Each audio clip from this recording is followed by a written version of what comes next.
Hello मेरे प्यारे बच्चों। तो आज की क्लास में बात करने वाला हूँ रासायनिक अभिक्रियाएं और समीकरण। पहला चैप्टर है हमारे विज्ञान का। तो उसमें रासायनिक अभिक्रिया और समीकरण के अंदर जो सबसे बड़ी पहली चीज़ जो है रासायनिक अभिक्रियाएं होती क्या है, समीकरण को कैसे लिखा जाता है, समीकरण को छोटे से छोटे भाग में जैसे संतुलित कैसे किया जाता है, उनके प्रतीकों को कैसे लिखा जाता है, इसके बारे में अपन बात करेंगे। और कुछ अभिक्रियाएँ हैं जिनके बारे में अपन बात करने वाले हैं। जैसे आपको बता दें अभिक्रियाओं में जैसे अपने पास में संयोजन अभिक्रिया हो गई, वियोजन अभिक्रिया हो गई, विस्थापन हो गई, द्विविस्थापन अभिक्रिया हो गई, ऊष्माक्षेपीय अभिक्रिया, ऊष्माशोषीय अभिक्रिया, इन अभिक्रियाओं के बारे में बात करेंगे। तो रासायनिक अभिक्रियाओं में रासायनिक अभिक्रियाएँ होती क्या है? रासायनिक अभिक्रियाएँ जैसे अपन डेली लाइफ में जैसे देखते हैं, जैसे हमने मान लो खाना रात को या दिन में रूम टेम्परेचर पर, जैसे गर्मी पड़ रही है, हमने दूध को खुला छोड़ दिया तो वो ख़राब हो जाता है। या हमने लोहे को देखा है, लोहा अगर बाहर पड़ा है, पानी से भीग गया, उसके बाद में उस पर हवा लग रही है तो उसकी वजह से लोहे के ऊपर जंग आ जाती है। तो ये सब जो होती है वो रासायनिक अभिक्रियाएं होती हैं। कहने का मतलब कोई भी दो चीज़ें ऐसी मिलती है जिनको बोलते हैं अपन अभिकारक। मतलब कोई एक पदार्थ नहीं, दो पदार्थ कोई मिलेंगे, एक अभिकारक होगा और दूसरा वो भी अभिकारक। दो अभिकारक आपस में मिलेंगे और उनकी वजह से कोई एक उत्पाद, मतलब एक नई चीज़ बन जाएगी। दो अभिकारक मिलेंगे और एक नई चीज़ बन जाएगी, तो इसी को अपन कहेंगे रासायनिक अभिक्रिया। और ये जो उत्पाद है, इसके बाद में जैसे मान लो कि रासायनिक अभिक्रिया इसलिए कहते हैं इसमें कि भी इसमें रसायन जो है वो एक नई चीज़ बनाते हैं। उत्पाद जो बनेगा वो कुछ नया बनेगा, जिसको रिवर्स करना थोड़ा सा मुश्किल होता है, हो सकता है, लेकिन वो काफ़ी बड़ी अभिक्रियाएं हो जाती है, उसके बाद में रिवर्स होता है। मतलब उल्टा नहीं कर सकते, जिसको अपन एक बार जो चीज़ बन गई उसको वापस रिवर्स करना मुश्किल होता है, उसको अपन कहते हैं रासायनिक अभिक्रियाएं। उत्पाद के साथ में कई कई अभिक्रियाएं ऐसी होगी जिनमें अपने को ऊर्जा भी साथ में निकलती है। उत्पाद भी कईयों में एक बनता है, कईयों में एक से ज़्यादा बनते हैं। कईयों में एक उत्पाद बनेगा और कईयों में एक से ज़्यादा उत्पाद बनेंगे। तो उन अभिक्रियाओं में जैसे मैंने कहा मैग्नीशियम का रिबन है, उसको जलाना। मैग्नीशियम का रिबन जो होता है वो काफ़ी ज़्यादा क्रियाशील होता है। उसको अगर थोड़ा सा भी अगर आग में थोड़ी सी भी अगर अपन जलाते हैं तो वो एक चमक के साथ में एक एक्साइटेशन के साथ में, चमक के साथ में जलता है, जिससे उसकी ज़्यादा चमक दिखाई देती है और वाइट कलर की चमक आती है उसके अंदर। उसके बारे में भी मैं आपको इसमें एक वीडियो में दिखाऊँगा कि किस तरह से एक चमक दिखती है। तो आप यहाँ पे साइड में देखना, तो आपको एक दिख रहा होगा वीडियो में, जैसे एक फ्लेम के साथ में जलता है ये। अब सबसे पहली चीज़ ये है कि मैग्नीशियम का जो रिबन है उसको पहले अपन क्या करते हैं, साफ़ करना पड़ता है। साफ़ इसलिए करते हैं क्योंकि ये मैग्नीशियम जो है वो एक क्रियाशील है। मैग्नीशियम क्या है, बहुत ज़्यादा क्रियाशील है, तो ये वायु के साथ में या ऑक्सीजन के साथ में क्रिया कर लेता है। तो अगर मान लो अपन ने ऑक्सीजन के साथ में, ऑक्सीजन तो वायुमंडल में है ही, और अपन ने अगर इसको जलाया, क्योंकि कोई भी चीज़ जलती है वो किसकी उपस्थिति में जलती है, ऑक्सीजन की उपस्थिति में। तो उसके जैसे ही अपन ने जलाया तो ये बनाता क्या है, MgO, मैग्नीशियम ऑक्साइड बनाएगा। और ये मैग्नीशियम ऑक्साइड है वो एक चूर्ण के रूप में बनेगा। कैसे रूप में बनेगा, चूर्ण के। जैसे मान लो ये रिबन था, रिबन जैसे आपने वीडियो में अभी देखा कि एक रिबन है, रिबन को जैसे ही अपन ने जलाया, जलाते ही ये क्या बन गया, जैसे ही ये जलेगा, जलने के साथ में ही ये एक वाइट कलर का चूर्ण सा बना लेगा, जिसको अपन एक कटोरी में या किसी बाउल में इसको स्टोर एक जगह इकट्ठा कर सकते हैं। इस तरह का एक चूर्ण बना लेगा। अब ये एक रासायनिक अभिक्रिया होगी। मतलब मैग्नीशियम जो ऑक्सीजन के साथ में इसने रिएक्ट किया, मैग्नीशियम ऑक्सीजन के साथ में मिला और मिल के एक नई चीज़ बना ली। तो ये दोनों जो है ना, अब आप कहोगे सर मैग्नीशियम तो हमने देख लिया, लेकिन ऑक्सीजन कहाँ दिखाई दी, ऑक्सीजन वायुमंडल में। तो ये तो हमारे पास में एक सॉलिड था, तो इसको एस से लिखते हैं, लेकिन ये हमारे पास में क्या थी, गैस। ये दोनों मिले तो ये क्या बन गया, MgO। तो ये भी क्या है, सॉलिड चूर्ण बन जाता है। क्या बन जाता है, सॉलिड चूर्ण बन जाता है। तो दो उत्पाद अभिकारक जो अभिक्रिया करने वाले होते हैं उनका नाम तो हो गया अभिकारक। ये दोनों क्या है, अभिक्रिया करने वाले, इनका नाम क्या लिखेंगे अपन, अभिकारक। और अभिक्रिया के बाद में जो चीज़ बनती है उसको क्या लिखेंगे अपन, उत्पाद। क्लियर, बहुत बड़ा हो जाता है। तो रासायनिक समीकरण किसको कहा जाता है कि रासायनिक अभिक्रिया के जो विवरण है उसको संक्षिप्त रूप में लिखने को ही अपन क्या कहते हैं, रासायनिक समीकरण। तो मैं एक बार आपको परिभाषा बता देता हूँ। रासायनिक अभिक्रिया के विवरण को, रासायनिक अभिक्रिया की जो वो अपन पूरी बात करते हैं, रासायनिक अभिक्रिया क्या है, कैसे हुई, क्या उत्पाद बना, इसकी जो बात कर रहे हैं उसके विवरण को अपन एक संक्षिप्त रूप में लिख देते हैं। विवरण को संक्षिप्त रूप में लिखने की प्रक्रिया कह सकते हैं अपन, या लिखने का तरीका क्या कहलाता है, रासायनिक समीकरण कहलाता है। जैसे मान लो मैंने अभी जो अपन अभी एक अभिक्रिया की बात कर रहे थे, उसमें मैग्नीशियम, हमने कहा मैग्नीशियम, और वो किसके साथ में जला, ऑक्सीजन के साथ में। भाई अभिक्रिया तो ऑक्सीजन के साथ में ही करी, और बनाया किस क्या उसने, मैग्नीशियम ऑक्साइड,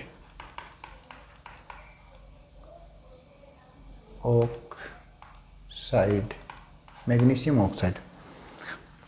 अब देखो ये दोनों जो है, इसका नाम हो गया अभिकारक, ये दोनों तो क्या है, अभिकारक।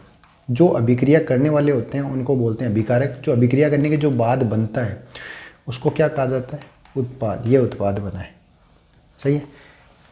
तो अब इनको थोड़ा और छोटा कर देते हैं। मान लो इनको अगर मैं और छोटा कर दूं तो रासायनिक समीकरण जो है वो लिखना थोड़ा सा और ज़्यादा आसान हो जाएगा। तो रासायनिक समीकरण को और ज़्यादा आसान तरीके से कैसे लिख सकते हैं हम, अगर तत्वों को उनके प्रतीकों से लिखें। ये जैसे मैग्नीशियम तत्व है, तत्वों को उनके प्रतीकों से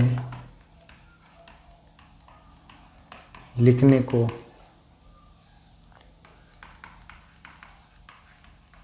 रासायनिक समीकरण कहा जाता है। ये भी कह सकता हूँ मैं, तत्व जो है उनको उनके प्रतीकों से लिखे अपन।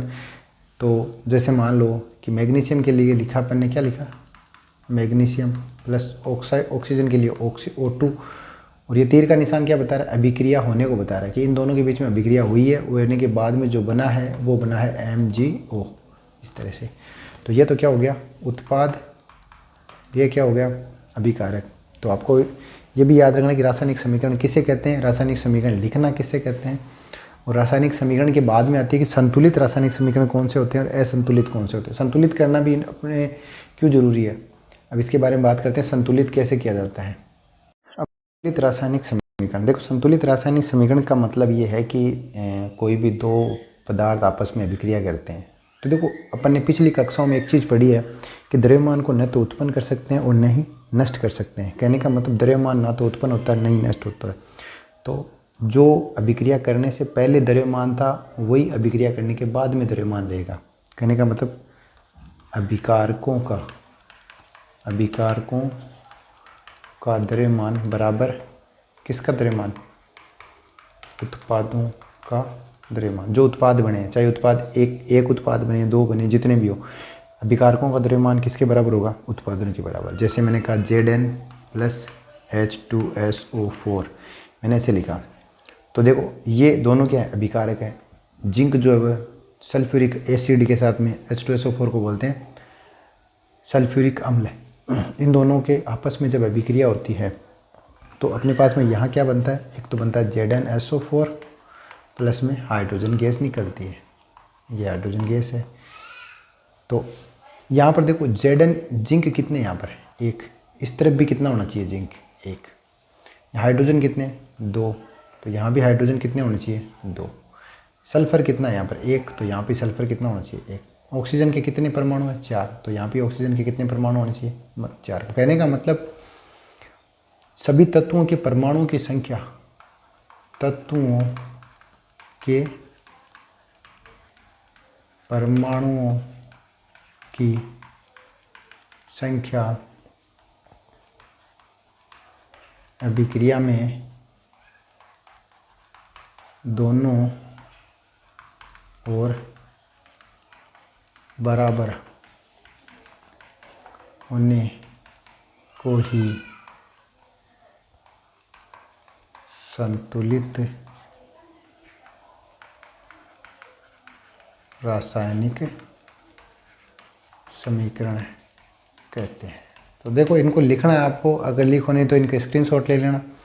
तो बता रहा हूँ वापस, तत्वों के परमाणुओं की संख्या अभिक्रिया में दोनों ओर बराबर होने को ही अपन क्या कहते हैं, संतुलित रासायनिक समीकरण कहते हैं। जैसे मान लो एक मैंने लिखा Fe, मतलब लोहे के साथ में अपन मान लो जंग करवाते हैं, मतलब जंग कैसे लगती है लोहे में। जैसे मान लो लोहे का पानी के साथ में एक अभिक्रिया करी इसने, तो ये बनाएगा Fe3O4 प्लस H2। अब ये बताओ इसमें Fe यहाँ पर कितना है, 1, यहाँ पर कितने, 3, सेम है क्या, नहीं है। यहाँ पर हाइड्रोजन कितने हैं, 2, यहाँ हाइड्रोजन कितने हैं, 2, ये सही है। लेकिन यहाँ ऑक्सीजन कितना है, 1, और यहाँ ऑक्सीजन कितने, 4। अब आपको या तो ये वाली संख्या इधर लानी, देखो ये कम है ये ज़्यादा है, इसका मतलब अपन इधर जो है ना ज़्यादा ले लेते हैं तो संतुलित हो जाएगा। तो संतुलित करने के लिए क्या करेंगे, यहाँ पर फेरस कितने चाहिए, 3, तो अपन यहाँ कितने ले लेते हैं फेरस, 3, तो ये 3 आ जाएंगे, यहाँ पर भी 3 और यहाँ पर भी 3 बराबर हो गए।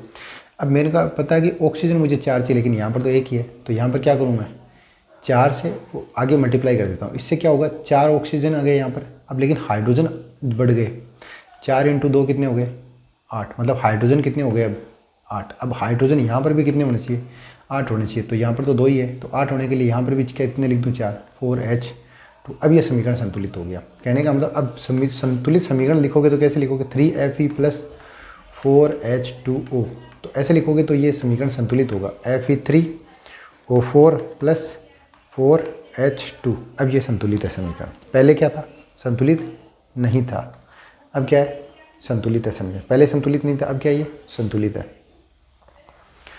तो संतुलित करने का मतलब है अभिकारक के परमाणुओं की संख्या। देखो इस साइड में क्या है, ये इनको बोलते हैं अपन अभिकारकों के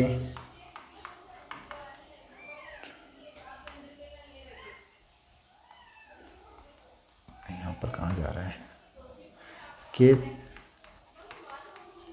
परमाणुओं की संख्या, ये बराबर है किसके, उत्पादों के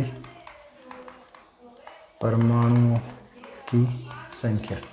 अब देखो यहाँ पे उत्पाद बन रहा है, जैसे ये सॉलिड होता है, ये क्या है H2O, जल क्या होता है, लिक्विड, लिक्विड मतलब द्रव, जल देखो दोनों साइड, दोनों कंडीशन में जल गैस भी हो सकती है, लेकिन यहाँ जल लिक्विड में है। यहाँ बात करें, यहाँ ये तो हो गया FeSO4, ये तो एक्वायर्ड मतलब सॉलिड बनता है। जंग जिसको बोलते हैं, ये जंग जानते हो ना, लोहे के अंदर जंग लगना, ये हो जाएगी गैस। तो इस तरह से ये जो गैस है, ये तो मान लो अपन मान लो खुले के अंदर ये अभिक्रिया हो रही है, गैस तो दिखाई नहीं दी, इसका मतलब उत्पाद नहीं बना भाई। ऐसा नहीं है कि हाइड्रोजन बनी नहीं है, बनती है। तो अपन जो अभिक्रिया लिखते हैं उसके अंदर इस साइड में जितने परमाणु उतने ही इस साइड में होनी चाहिए, उसी को अपन क्या कहते हैं, संतुलित रासायनिक अभिक्रिया। तो आपको करना क्या, संतुलित रासायनिक अभिक्रिया जब भी आप पढ़ो तो उसमें सबसे ज़रूरी चीज़ क्या, आप ये देखो कि उत्पाद की साइड में क्या, आपको तो इस साइड के परमाणुओं को देखना ज़्यादातर, इस साइड में जितने भी परमाणु हैं उतने के उतने इस साइड करने हैं बस। और करने का तरीका ये है कि सबसे पहले ये देखो कि मैं यहाँ पर आगे 3 लगाऊँ या यहाँ 3 लगाऊँ, यहाँ 3 नहीं लगेंगे, कि ध्यान रखना, यहाँ 3 मत लगा देना, यहाँ 3 किसी हालत में नहीं लगेंगी, क्योंकि यहाँ 3 जो लगते हैं, जैसे मान लो यहाँ 2 लगे हुए हैं, तो ये हाइड्रोजन जो है ये अकेली गैस है, ये ऑक्सीजन के साथ में जुड़ा हुआ, तो ये H2O जल का अणु बन गया ये, ठीक है। तो अपने को हमेशा कौन सी साइड के अंदर लगाना है, जैसे 4 लगाने तो सामने लगाने, 3 लगाने तो आगे लगाने, रासायनिक संतुलित समीकरण लिखेंगे अपन। तो इसी के साथ में अपन आगे चलते हैं।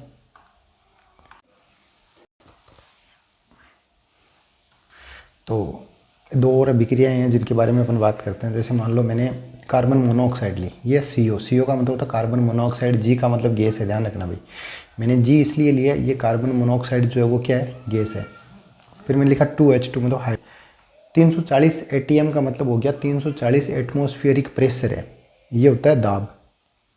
इतने दाब पर अगर इन दोनों को मिला दिए, दाब ये बहुत ज़्यादा दाब है, वैसे थोड़ा दाब नहीं है, इतने दाब पर अगर इन दोनों, जैसे मान लो किसी सिलेंडर के अंदर डाली इन दोनों गैसों को और दोनों को दबाया, सिलेंडर में दबाने को बोलते हैं दाब इतना लगाना।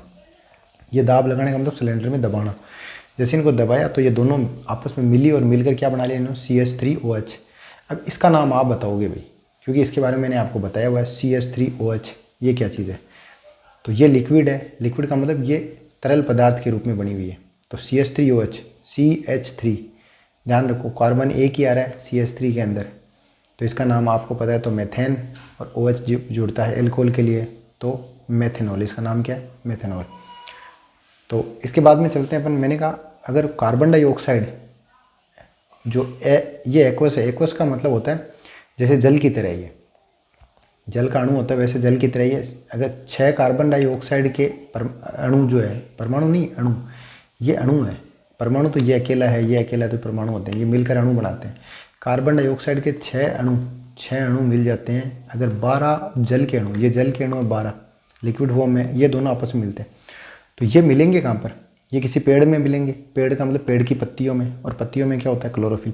तो देखो इनकी उपस्थिति में, अब अपन बात करते हैं, देखो ये सूर्य का प्रकाश क्या करता है, कोई काम नहीं करता। यहाँ पर जुड़ रहा है क्या, नहीं जुड़ रहा है, लेकिन ये क्या कर रहा है, ये अभिक्रिया को करवाने का काम कर रहा है, इन दोनों को मिलवाने का काम कर रहा है। कौन, सूर्य का प्रकाश और क्लोरोफिल। तो इन दोनों इस अभिक्रिया को करवाने का काम करते हैं ना, उन दोनों को अपन क्या कहाँ पर लिखेंगे, तीर के निशान के ऊपर या नीचे लिखते हैं। जैसे यहाँ पर लिखा मैंने 340 एटमॉस्फेयर का मतलब दाब लगाया मैंने इतना, तो ये तीर के ऊपर लिखा या तो या नीचे लिखो। मतलब इसका मतलब क्या है कि ये जो है इस अभिक्रिया को करवाने का काम कर रहे हैं। मतलब हम दबाएंगे तब अभिक्रिया होगी। ये अभिक्रिया कब होगी, जब इतना दाब लगाएंगे दबाएंगे तब होगी। तो ये जो परिस्थितियाँ जो होती है उनको लिखना कहाँ पर लिखा जाता है, जैसे कोई अभिक्रिया होती है उसके अंदर परिस्थितियाँ, जैसे मतलब किसी को गर्म करना है, किसी को ठंडा करना है, किसी का दाब ज़्यादा करना है, किसी के अंदर कोई चीज़ मिलानी है। हाँ कई बार मिलाते भी हैं कि भाई ये अभिक्रिया थोड़ी जल्दी हो जाए। जैसे मान लो दूध है, दूध को दही में बनाते हैं अपन, तो अगर मान लो दूध को फाड़ना हो तो क्या मिला दें, उसमें नींबू डाल दो थोड़ा सा, दूध फट जाएगा।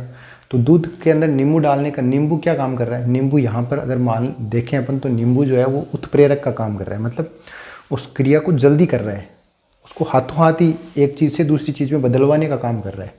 बस वही काम यहाँ पर लिखना है अपने को। तीर के निशान के ऊपर नीचे जो लिखते हैं वो परिस्थितियाँ लिखते हैं। क्या लिखते हैं, परिस्थितियाँ लिखते हैं। अब यहाँ पर मैंने कहा कि जब भी किसी पेड़ की पत्ती के अंदर सूर्य का प्रकाश है तो पेड़ की पत्ती कार्बन डाइऑक्साइड लेगी और उसके पास पानी है। जब ये दोनों चीज़ें मिलती है तो वो क्या बनाते हैं, हमने कहा था ना पेड़ अपना खाना खुद बनाते हैं। तो पेड़ खाना कब बनाएंगे, जब सूर्य का प्रकाश होगा और क्लोरोफिल उनके अंदर होता है। क्लोरोफिल मतलब एक उसके अंदर एलिमेंट होता है जो पत्ती के अंदर होता है, जिसको पर्णहरित भी बोलते हैं अपन, जिसके कारण पत्तियों का रंग हरा रहता है। तो ये अपना खाना बनाएंगे तो इसको बोलते हैं अपन ग्लूकोज। क्या बोलते हैं, ग्लूकोज। C6H12O6 इसको क्या बोलते हैं, ग्लूकोज। ये एक्वस मतलब ये पानी की तरह ये बनता है ऐसे। उसके बाद में 6 ऑक्सीजन के अणु निकलते हैं, 6O2, और 6 H2O मतलब पानी के। अब देखो इसको मैंने संतुलित करने का तरीका बताऊँ। देखो मैंने लिखा C6H12O6, यहाँ ऑक्सीजन भी निकली और जल भी, वापस जल भी बना है। तो यहाँ पर 12 क्यों लिए, क्योंकि यहाँ पर देखो कार्बन कितने, यहाँ पर 6 कार्बन यहाँ पर आ गए, उसके अलावा कोई कार्बन है क्या, नहीं है। तो यहाँ पर भी देखो 6 कार्बन। ऑक्सीजन कितने यहाँ पर 6 × 2 12, और यहाँ के 12 और 12 कितने हो गए 24 ऑक्सीजन। तो इधर भी 24 होने चाहिए। तो देखो ये तो 6 हो गए, ये 12 ऑक्सीजन हो गए, 12 और 6 कितने हो गए 18 और अब 6 ऑक्सीजन यहाँ इस जगह देखो 6, ये रहे ऑक्सीजन, ये 6 ऑक्सीजन यहाँ आ गए। तो टोटल कितने हो गए 24। तो यहाँ ऑक्सीजन थे 24, यहाँ भी ऑक्सीजन कितने हैं 24। अब बात करूँ यहाँ कार्बन कितने थे, 6, यहाँ भी कार्बन कितने हैं 6। यहाँ बात करें अपन हाइड्रोजन की, हाइड्रोजन कितने हैं 12 × 2 कितने हैं 24। हाइड्रोजन कितने हैं यहाँ पर 24, तो यहाँ पर भी हाइड्रोजन 24 होने चाहिए। तो हाइड्रोजन की बात करें तो ये तो 12 हाइड्रोजन और 12 ये 12 तो ये वाले और 12 ये वाले, तो कितने हो गए हाइड्रोजन कितने हो गए 24। तो जितने परमाणु इस तरफ है उतने परमाणु इस तरफ हों, इसी को क्या बोलते हैं अपन, संतुलित रासायनिक समीकरण। आपसे एग्ज़ाम में अगर सवाल आता है तो इस तरह का सवाल ज़रूर पूछा जाएगा कि इन दोनों के बीच की संतुलित रासायनिक समीकरण लिखो। इस तरह का 1 नंबर का आ जाए, 2 नंबर का आ जाए।